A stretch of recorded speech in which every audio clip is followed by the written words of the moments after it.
Hello and welcome to Views on News. I am Jawad Tehami. On one side, the Indian authorities continue to commit gross human rights violations in Indian illegally occupied Jammu and Kashmir, and on the other, they want to cash the tourism potential of the illegally occupied territory. India plans to host a G20 tourism working group meeting in Srinagar, which is part of internationally recognized disputed territory as per the United Nations. Now, ever since Indian authorities revoked a special status of Indian illegally occupied Jammu and Kashmir on the 5th of August in 2019, this disputed territory has become one of the most militarized zones in the world, with the lives of the innocent Kashmiris becoming utterly miserable. Now, according to Kashmir Media Service, since August the 5th, 2019, there have been 753 killings at the hands of Indian troops over there in IIOJK, while 2,356 people have been tortured or critically injured. Well, 18,905 civilians have been arrested, while 1,104 structures have been either arsoned or destroyed. 52 women have been widowed. 128 children have been orphaned, while 127 women have been gang raped or molested.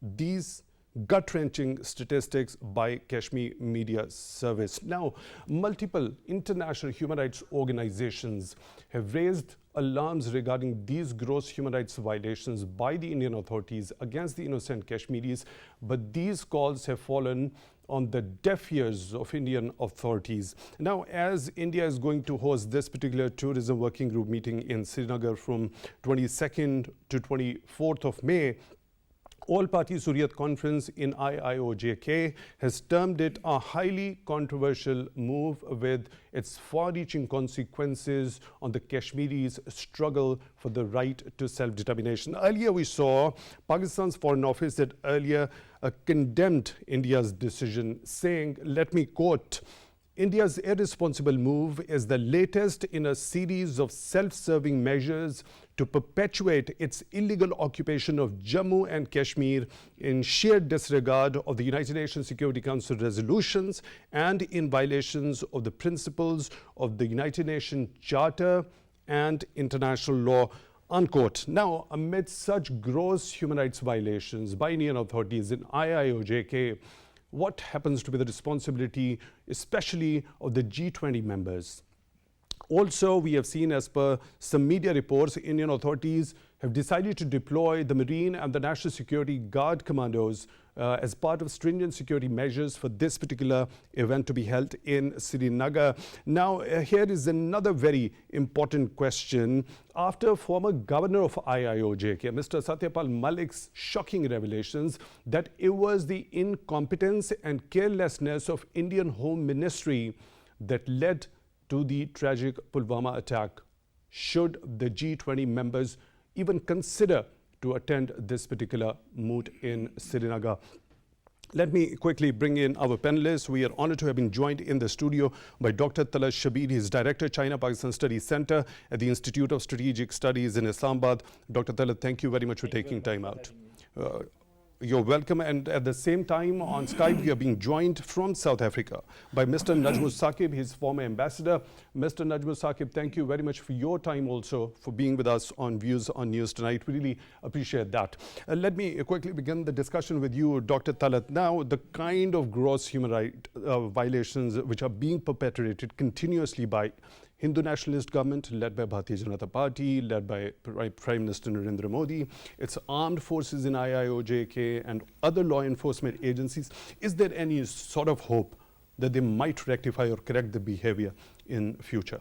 Thank you, Jawad. I think it's a very pertinent question, particularly with regards to what is now happening in May or June, happening in Srinagar or in Indian occupied Kashmir. Now, I think this is not surprising for me. This was a very much expected move by BJP government, which actually, you talked of gross human rights violation in Kashmir, There were tortures, there were rapes, there were killing, there were pellet gun incidences in occupied Kashmir. So there is a series of human rights violation, and basically India wants that they should build on for tourism you mentioned. So this is very surprising. I think by now G20 countries must have been shocked, and they should have issued some statements with regards to this happening in May 22nd. But this was an expected move by India. Now look at their stubbornness, that they commit violence, they commit killings in Kashmir, and still they want to project Kashmir, occupied Kashmir, as a very peaceful and a region which is very normal. So I think this is not going to sell, in my opinion. But given the fact that what India has at the moment, I think the G20 countries must raise voices, and we in Pakistan, we should all I think we should carry out aggressive diplomacy with regards to raising this issue with the G20 countries. In all the capitals of G20 countries, I think we must raise voice. So this is something not acceptable.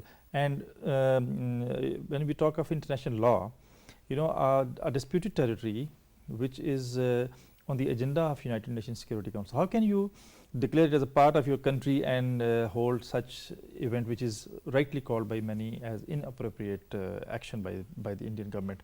So I think this is a movement that we must put our foot down, and we must raise this voice with all the capitals of G20 countries. Right, Mr. Najm Saqib, do you think with all the tactics and with all those gross human rights violations which have been perpetrated by Indian authorities in IIOJK, and especially when we talk about the situation after the revocation of Article 370, the situation on the ground has worsened even more? Do you think India can suppress the legitimate struggle of the Kashmiris for the right to self-determination by using such tactics? Answer is, Jawad, it cannot. The struggle, the indigenous movement that started in late 1989, it is still, continuing. And all these tactical moves that India has been making, even, as you have mentioned, the August 2019, this Article 370 and 35A, to me, it is not new. Your very comprehensive intro on this actually said everything.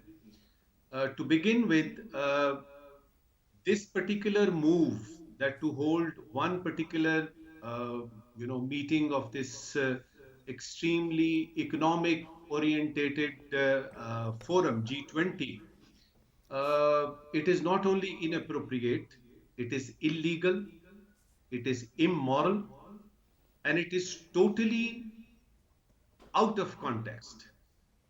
Now, the thing is, the Security Council resolution that you have mentioned, that according to the United Nations Security Council relevant resolutions, the ultimate, the final status of Kashmir, which includes the Indian-held Kashmir and this part of Kashmir also, it is still to be decided. Now, I am surprised that almost every member of the United Nations Security Council, the P5, they are there. They are there. They are going to attend this, particular meeting in an internationally disputed territory. Now, to me, it is not only a problem, a matter of concern for the people of Kashmir or for Pakistan. I think if they actually hold any of the meeting of this, G20 summit, any related event, if it is held in the Indian occupied Jammu and Kashmir, it is a matter of, which should concern everyone, including the participants, all those countries like Brazil, Argentina, etc., who are members of this very important economic forum.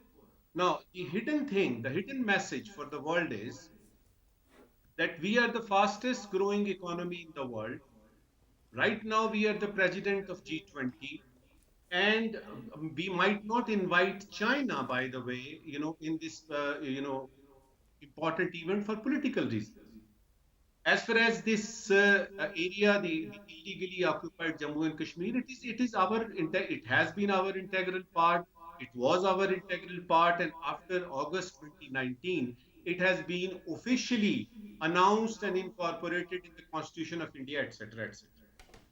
By the way, after doing all these things ever since late 1940s, then this August 2019 till this G20 meeting or any segment of the meeting being held in the Indian held Kashmir, has India been able to make it, a thing of acceptance by the international community that actually the Indian illegally occupied Jammu and Kashmir is a part and parcel of India? No. As we speak, this particular agenda, Kashmir agenda, and all those relevant resolutions of the United Nations, they are still there, they are still valid, and it is one of the oldest agenda item there. How can you, yes, come to the point, you have this capacity, you have this, adamant attitude that you can do whatever you want, you are getting away with this. But the world has not accepted the Indian illegally occupied Jammu and Kashmir as part of India.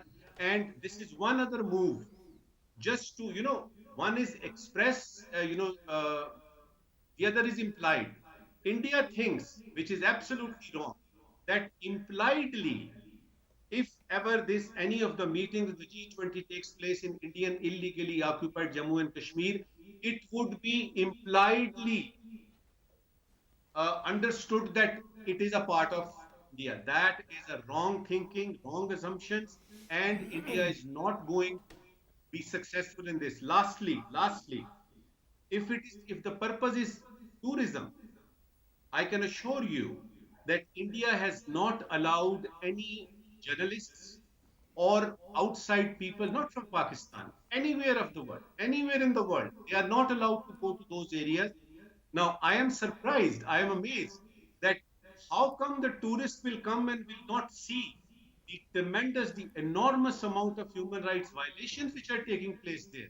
So to me, it's a paradoxical situation. It is going to be a counterproductive measure as far as India's aims are concerned.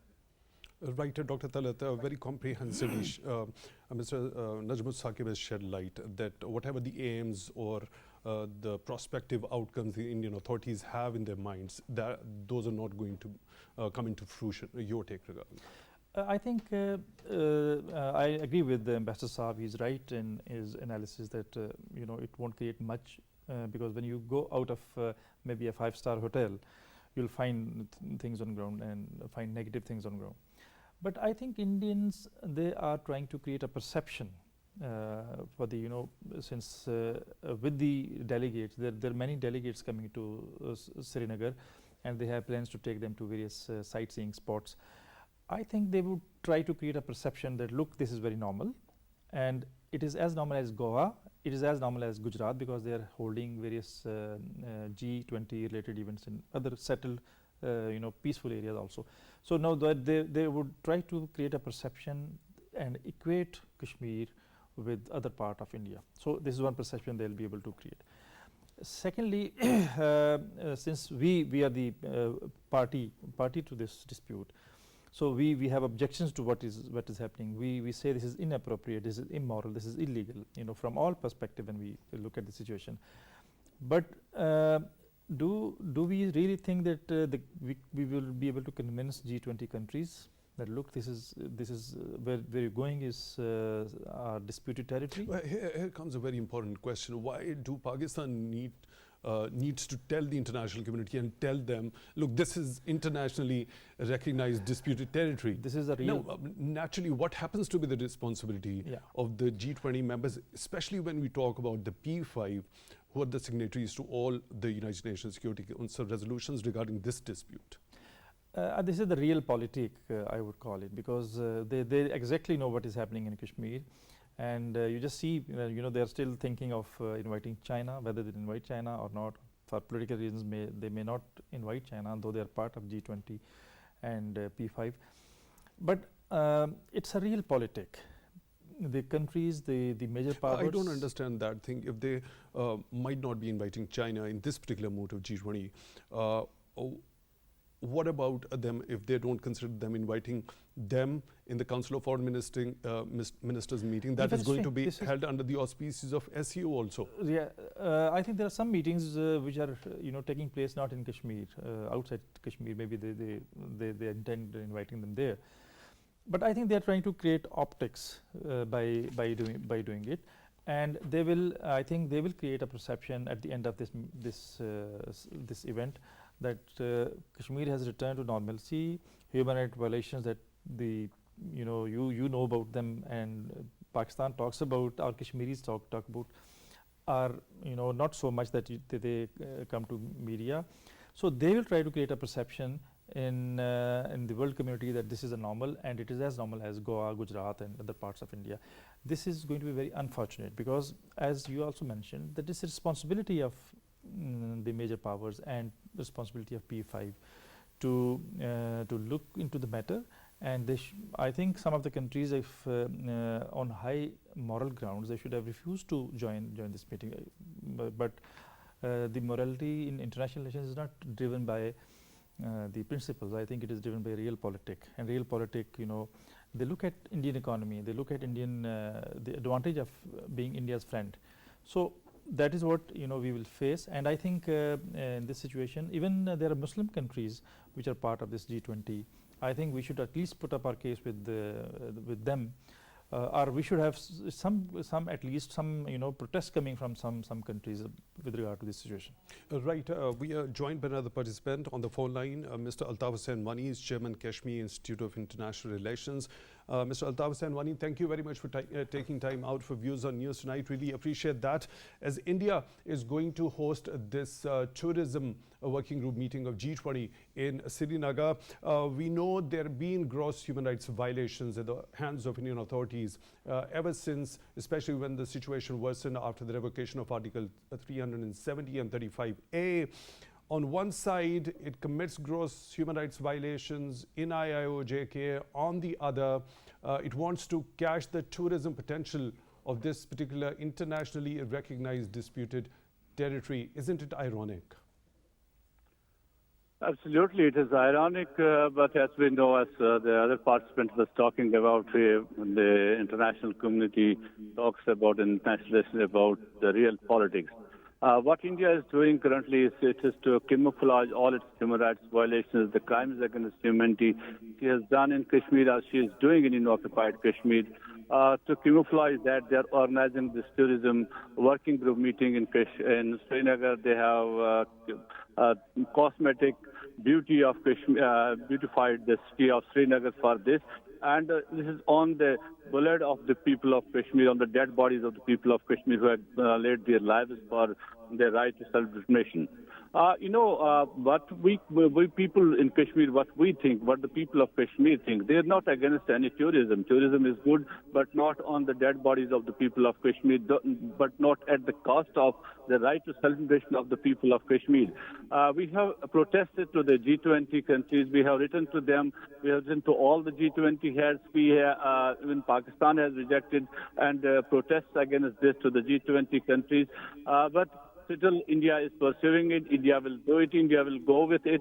As India has to camouflage, India has to whitewash all what she has done in occupied Kashmir. But at this time, we would like to call upon the G20 countries, member states, that they should think about it. A country which is violating all international laws, which is violating all bilateral agreements, which is violating the basic and fundamental rights of the people of Kashmir. How can she be allowed to host such a conference in a disputed territory which has the United Nations Security Council resolutions on it?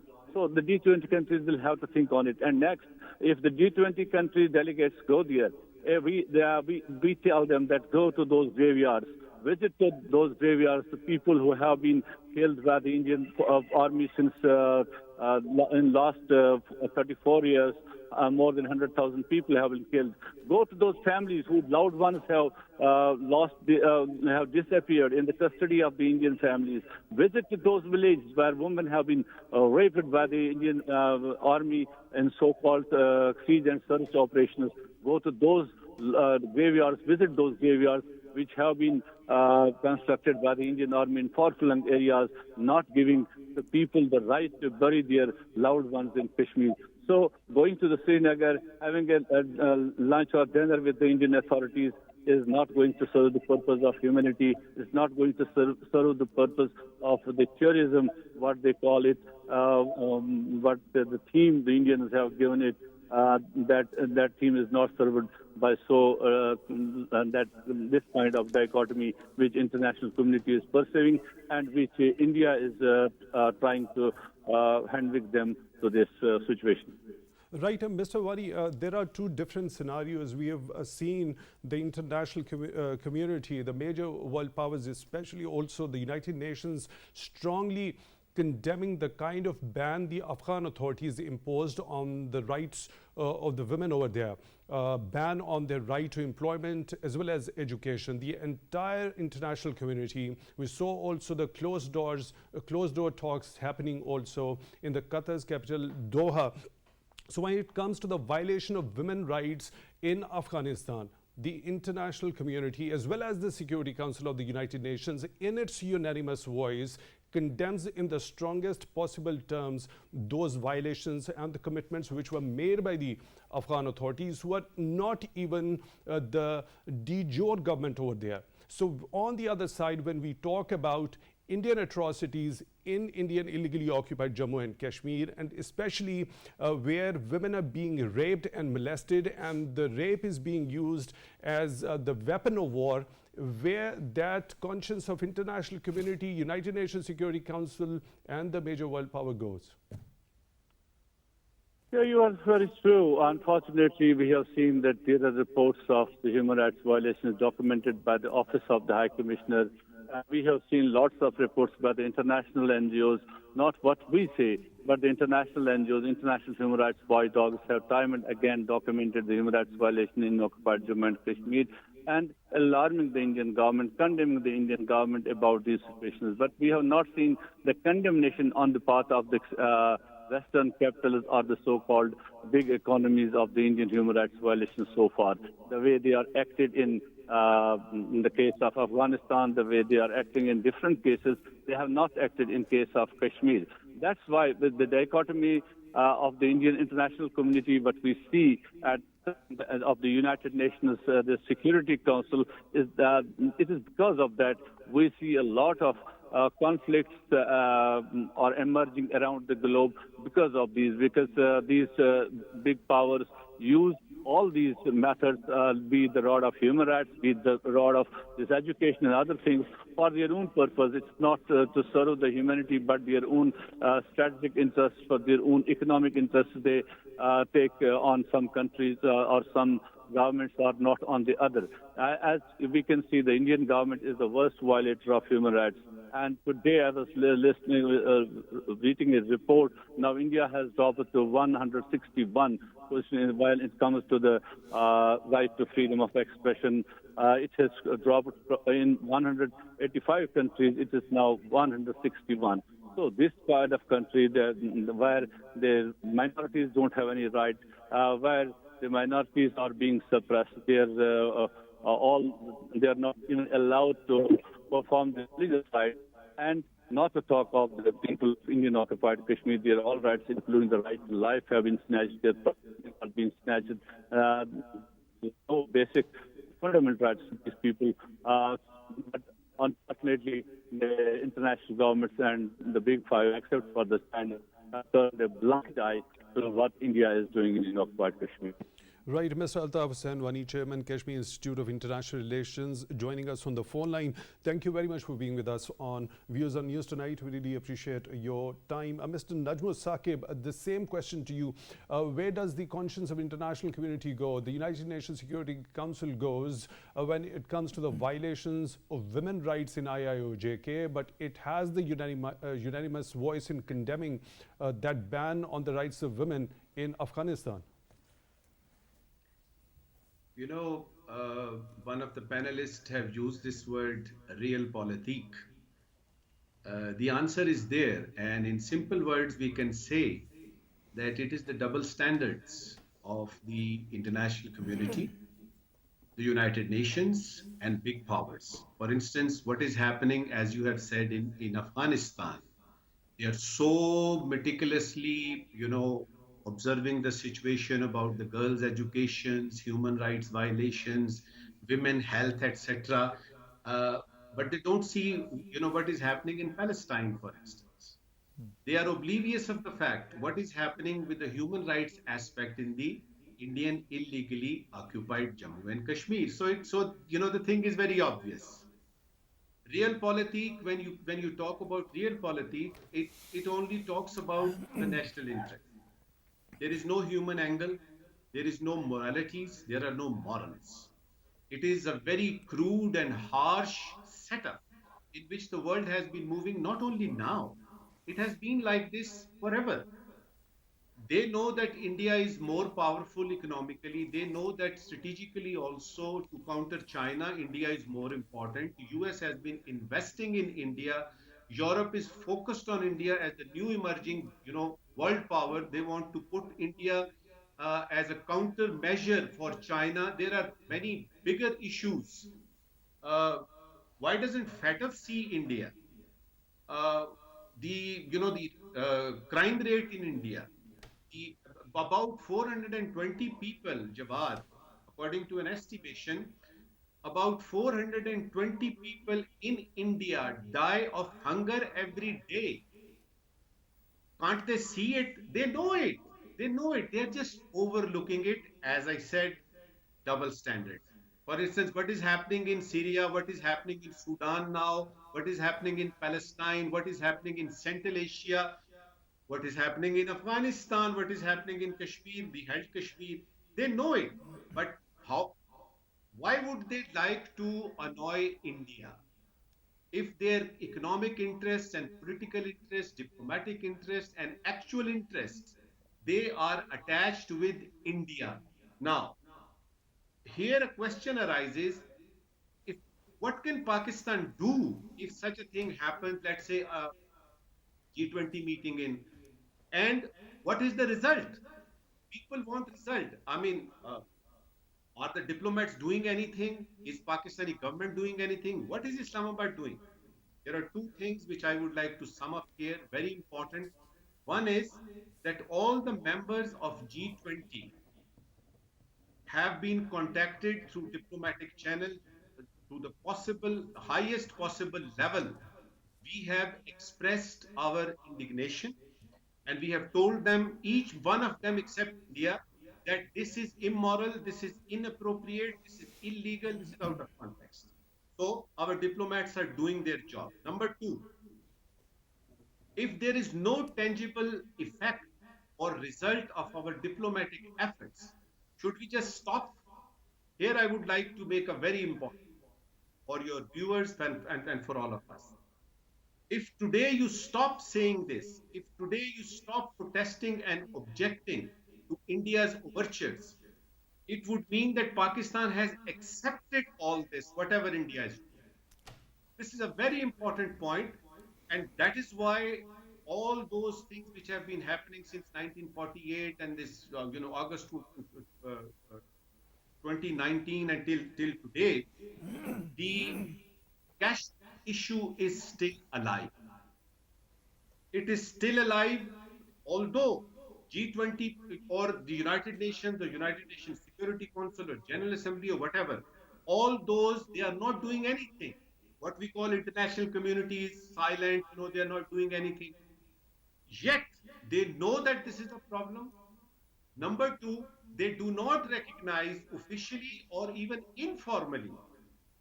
I must tell you, when I used to talk to the higher ups of many countries, they would say that, look, we can't deny that India is an important country, but we will not officially accept Kashmir as part of India. So our diplomatic efforts must continue unabated. We must keep on pressing for a day when the international community, particularly the United Nations, actually accept and that India, the human rights violations in Indian occupied Kashmir, what they are doing to India, as we have just heard, and you have in your intro, so many horrendous figures. I can only hope that sanity prevails in the international community's mind and they actually object to what India. And now the next step will be that they are going to hold many other, events. They are going to, portray as if just like Gujarat, just like New Delhi, just like, Maharashtra, etc., Indian occupied Kashmir is also part of India. I must, tell you and your viewers that this is not going to happen as long as the struggle is going on there by the indigenous, the Kashmiri people, and as long as Pakistan is standing, firmly and with commitment with the cause of Kashmir. It is not. Right.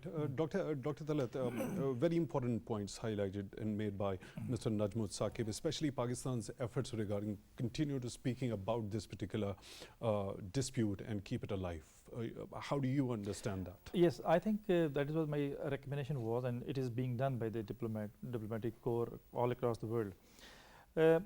Just a point to mention about the atrocities that you mentioned in your intro. Human rights violations in occupied Kashmir. There are many think tanks and human rights organizations based in Western world have also validated these reports. Yes. Some of the figures are actually given by the Western-based think tanks and organizations. Now, still they're deaf and they're blind on what Human Rights Watch, Genocide Watch, Amnesty they International, are, I worked in Religious Freedom in the US also. US, George Washington University for some time. So there were people who would talk about these atrocities more than us, but still nobody is listening to, because it is the major point is that India and all these major powers have alignment with India, or their interests are aligned with Indian interest. So that is what it is. And I think this will continue to happen, and I agree with the Ambassador Sahab that we must raise this voice. We should not keep quiet. We should raise all voices on all the forums available, maybe government level, maybe civil society level, and diaspora can also play a role in this. People living abroad, they can make it reach to the concerned quarters.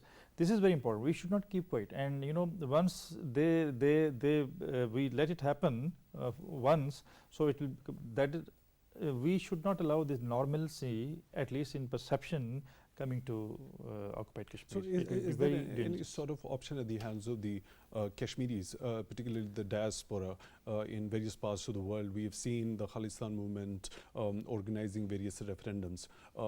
They do have a symbolic significance. So can such referendums be organized by the Kashmiri diaspora all over the world? Yes, of course. Kashmiri diaspora is very strong in the world, and particularly in the US and in UK. I think diaspora has a role to play, and and they are very well connected with the corridors of power in the Western world. So it's very there are some problems with regard to diaspora across the world, Kashmiri diaspora. But I think this is one thing that all should get united and get together and raise their voices. And it's very easy. I think it is easy to, at least you can influence Western public opinion. So at least you should raise your voice. At least you should go and protest somewhere so that your voice is heard, and you should influence the international public opinion. Okay, so let's suppose so far we have established that the international community doesn't care about the Indian atrocities being committed in IIOJK. They've got the economic interests. They're dependent on India on so many various fronts when we talk about in economic terms. Are they even concerned about their own safety and security? Because after the shocking revelations by the former governor of IIOJK, Mr. Satyapal Malik, that it was the incompetence and carelessness of Indian Home Ministry that led to the tragic Pulwama attack. And later on, the Indian authorities planned to put blame on Pakistan. Now, if they were careless and incompetent in saving and securing their own personnel, how can they ensure the safety and security of the foreign dignitaries over there during Yes, this particular moment? I think they must have they will manage it the way they've orchestrated this whole event in Srinagar. But I think the perception that there are something going wrong in Kashmir, they will try to eliminate this perception, because it's all that I think they will be able to project a scenario where the most Western, since they're Perhaps they biased could also. also orchestrate another false flag operation Yes. just to put blame on Pakistan. Yes, it That is could be it's also quite the possible. scenario. It is quite possible. When you are in your enemy, so you will go all out to do whatever possible with you. But I think we should be very cautious, and we should keep raising these issues that India can, in future plan to hurt our interests, of course, with regards to Kashmir. And I think in the real politics, nobody cares about morality. In the real politics, in international relations, the most important thing is power, and power is not driven by morality. Nobody, like you mentioned, the women in Afghanistan is a concern. Women in Palestine is not concerned. Women in Afghanistan, education in Afghanistan for women, girls is important, but it's not important for Kashmiris and Palestinians. So that is where the double standard, as ambassadors have also said, have come in. Right, and Mr. Najm Saqib, what do you understand of this? Are they even concerned about the members of the G20 countries, the delegates who are going to attend this particular meeting? Are they even concerned about their own safety and security, let alone about the atrocities which are being committed against the innocent Kashmiris, especially after the shocking revelations by Mr. Satif al-Malik regarding the incompetence and the carelessness of Indian Home Ministry that led to tragic Pulwama attack?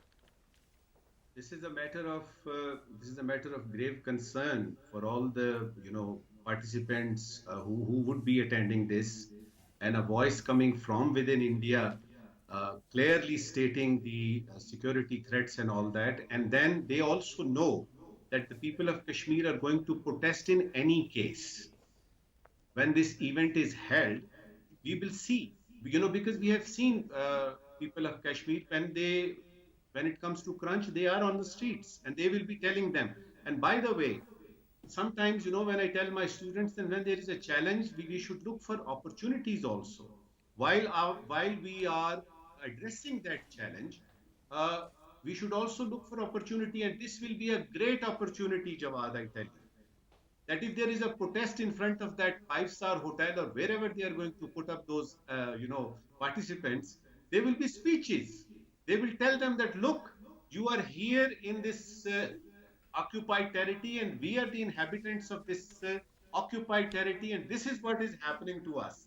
So it is a double-edged sword, but what I see here is, let this event happen.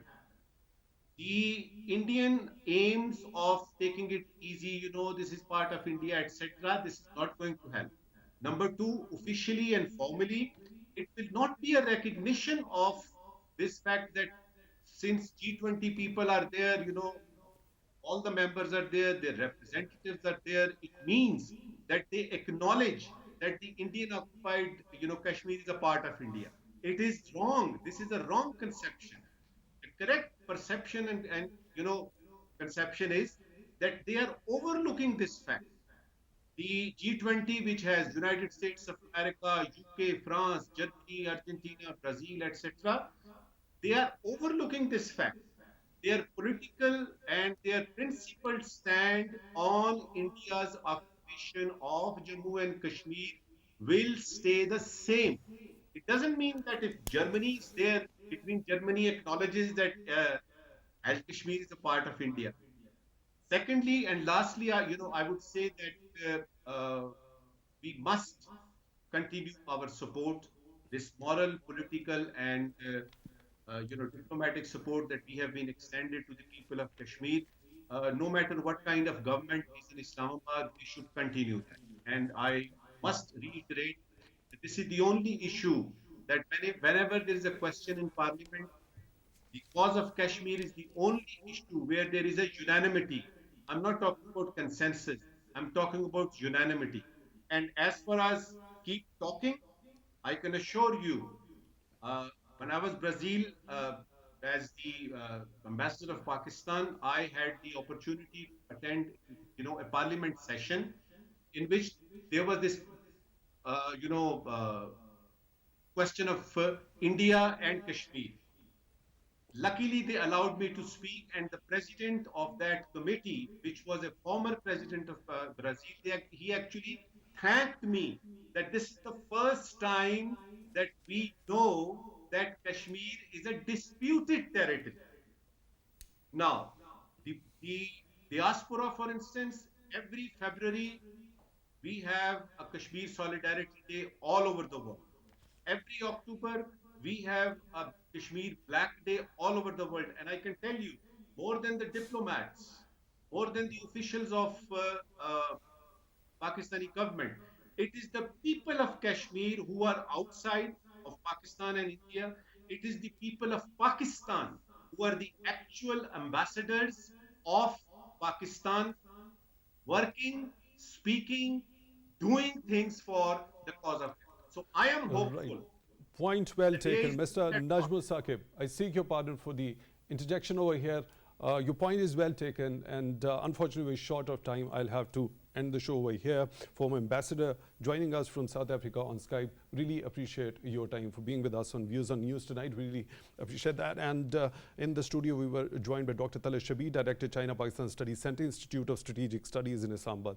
Dr. Talat Shabbir, thank you very much for your time, also for being with us on Views on News tonight. Really appreciate that. I would like to conclude today's show with the statement by Pakistan's Foreign Office: nor could such activities, the holding of this G20 event in Srinagar, divert the international community's attention from India's brutal suppression of the people of IIOJK, including illegal attempts to change the demographic composition of the occupied territory. With that, we come to the end of today's show. Till the next one, take good care of yourselves.